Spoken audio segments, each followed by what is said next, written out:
Bonjour à toutes, j'espère que vous allez bien. Alors, comme promis, on parle lecture. Alors, comme vous le savez certainement si vous me suivez depuis un petit moment ou si vous me connaissez, j'adore lire, évidemment, et je suis une grande consommatrice. Mais ce que j'aime surtout et ce que je trouve vraiment génial, c'est toutes ces discussions qu'on peut avoir après avoir lu un bouquin avec d'autres personnes et cette espèce de richesse qui se dégage du coup des conversations et des partages qu'on a autour de la lecture. Et parce que je suis aussi intimement persuadée que la lecture apporte de bonnes choses et apporte du vrai dans ce monde de brut. J'avais envie de continuer du coup à partager régulièrement les choses que j'avais lues, qui m'avaient plu particulièrement. Et aujourd'hui, j'avais envie de vous parler d'un roman, du dernier roman de Aurélie Vallogne, qui s'appelle La Lignée.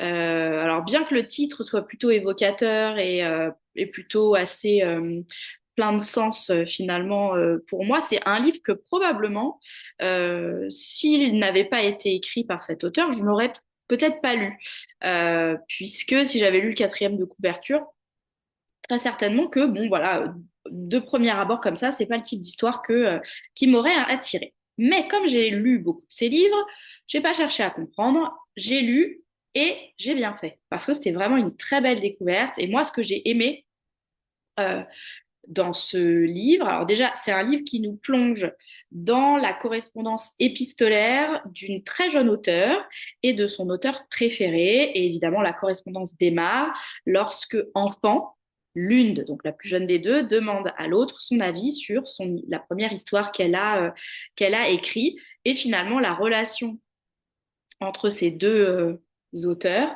va finalement se construire au fil du temps et l'échange, c'est ça qui est assez fort, va durer plusieurs décennies. Donc moi j'ai adoré. Déjà, c'était différent comme approche des romans qu'elle peut écrire. Le côté épistolaire était assez nouveau. Et moi, j'ai adoré cette espèce de relation atypique et assez audacieuse finalement de cette petite gamine qui a une dizaine d'années, je crois, quand elle écrit à son auteur préféré pour lui dire j'ai écrit un truc, qu'est-ce que t'en penses? J'ai adoré finalement au fil des pages le soutien qu'il y a entre ces femmes, cette espèce de mentorat bienveillant et à la fois qui laisse de la place à la liberté l'une à l'autre. J'ai vraiment trouvé ça super. J'ai adoré, euh, j'ai adoré aussi ce qu'elle nous partage, Aurélie Vallogne, dans ce livre, qui est l'intimité finalement du processus d'écriture et le fait qu'elle nous partage aussi le coût qu'a parfois dans la vie de ces femmes le besoin viscéral pardon, d'écrire. Et, euh, et en fait, j'ai trouvé que voilà que c'était différent comme approche du côté merveilleux de l'écriture ou alors du côté écrivain complètement torturé, solitaire, etc. Alors il y a une part de vérité dans tout ça, mais je trouve que ce qu'elle livre finalement est encore plus intime, encore plus vulnérable. Et, euh, et je trouvais que ça, on n'avait pas forcément l'occasion de le lire souvent. J'ai aimé, je regarde dans mes notes que j'avais notées.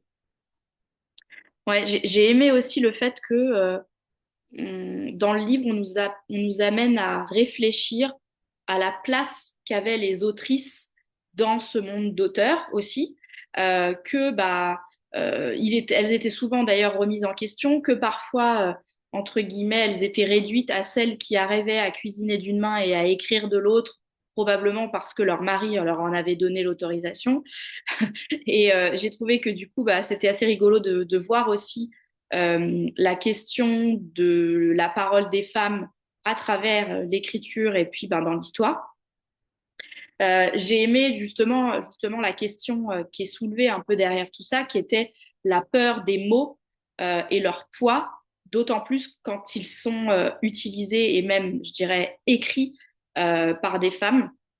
Il y a un moment d'ailleurs dans le livre où ils évoquent la tendance qui existait à un certain moment de vouloir déjà limiter la parole des femmes de manière générale, mais que surtout il y avait une peur énorme qui régnait autour de celles qui écrivaient les mots, que finalement ce serait une espèce de danger pour la société si certaines femmes osaient écrire. Et du coup, je trouvais ça assez percutant et de se dire que, à un certain moment, effectivement, non seulement la parole des femmes et la place des femmes étaient remises en question, mais leur façon enfin, la possibilité qu'elles osent écrire euh, était vue comme un danger et comme un risque pour la société. Donc, c'était intéressant de voir cette approche-là qu'on n'a pas, peut-être pas l'habitude de voir sous cet angle.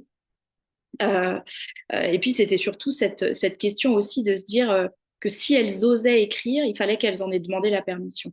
Et voilà, je trouvais que c'était voilà, assez frappant euh, d'avoir un peu ce partage-là à travers ce livre. Ce que j'ai aimé aussi, c'est que les deux femmes, finalement, elles sont de deux générations différentes, euh, qu'elles sont pleines, alors que finalement, elles sont pleines d'expériences en fait assez similaires, et que malgré les années d'écart qui les séparent, en fait, on se rend compte qu'elles partagent des tas de choses qui sont très similaires. Ce qui nous prouve que la vie des femmes, même à travers le temps, d'une certaine façon, n'a a évolué, mais nous rassemble toujours de par certains sentiments, de par certaines expériences de vie, etc. Et j'ai trouvé que c'était aussi joli de voir cet écho qui pouvait se faire entre elles. Et ce que j'ai aimé aussi, évidemment, à travers ce livre, c'est cet amour de l'écriture, des livres qui transpirent en fait tout au long du livre et qui, évidemment, a bien résonné en moi qui en suis friande. Et puis, il y avait certaines phrases qui m'ont beaucoup plu et qui m'ont marqué et j'avais envie du coup d'en partager quelques-unes avec vous aujourd'hui pour vous donner peut-être aussi un petit peu envie d'aller le lire et de vous aussi peut-être vous laisser embarquer dans cette belle correspondance qu'il y a entre ces deux femmes. Et du coup, je vais lire plus en détail. Donc, j'ai mis trois passages de côté qui m'avaient bien plu, notamment une phrase qui disait: l'ambition, c'est aller chercher toujours plus loin ce que l'on se sait capable de donner. Et je trouvais que c'était une jolie façon de l'amener, et puis une vision peut-être un petit peu moins négative que celle qu'on peut avoir aujourd'hui de l'ambition. Et je trouvais que c'était très joli. Euh, il y a un passage aussi qui dit, euh, qui parle de la lecture et qui dit: parce que lire peut changer les choses, lire ce n'est pas un état d'esprit, c'est un état d'espoir. Une génération qui lit est une génération de sauvés et qui nous sauvera. Une génération qui lit est une génération qui pense, réfléchit, questionne le monde, doute, écoute, veut comprendre et est prête à changer d'avis. Respecte les différences, montre de l'empathie et de la sensibilité. C'est de l'humanité tout simplement. Je trouvais que c'était très joli et très vrai. Et je terminerai avec ce petit passage sur le pouvoir des livres. Et elle dit, elle écrit en l'occurrence: les livres ont un pouvoir, ils ont un impact, on ne s'en sort pas indemne. La littérature, ce n'est pas gratuit, cela coûte, cela déplace, cela transforme, parfois même de manière imperceptible, pardon, mais toujours profonde. Un livre change celui qui l'écrit, mais aussi celui qui le lit. Et j'espère, pour ma part, que ce livre vous changera, ou du moins vous apportera autant qu'il m'a apporté à moi. Et puis n'hésitez pas, vous, de votre côté, à me partager aussi vos romans coup de cœur. Est-ce que vous avez aimé lire, ou les auteurs que vous aimez? Parce que, comme je le disais au début, lire, même si sur le moment on est seul quand on lit, bon, déjà on n'est pas vraiment seul puisqu'on est évidemment euh, autour de tous les personnages de ce qu'on peut lire, mais c'est aussi tout le partage qu'il y a autour, et je crois que partager un peu ces livres et les choses qui nous ont plu, c'est hyper important, et ça crée beaucoup de liens et beaucoup de choses jolies. Donc, si vous avez des petits coups de cœur, n'hésitez pas à me les partager aussi. Probablement que je les mettrai dans ma liste de lecture aussi.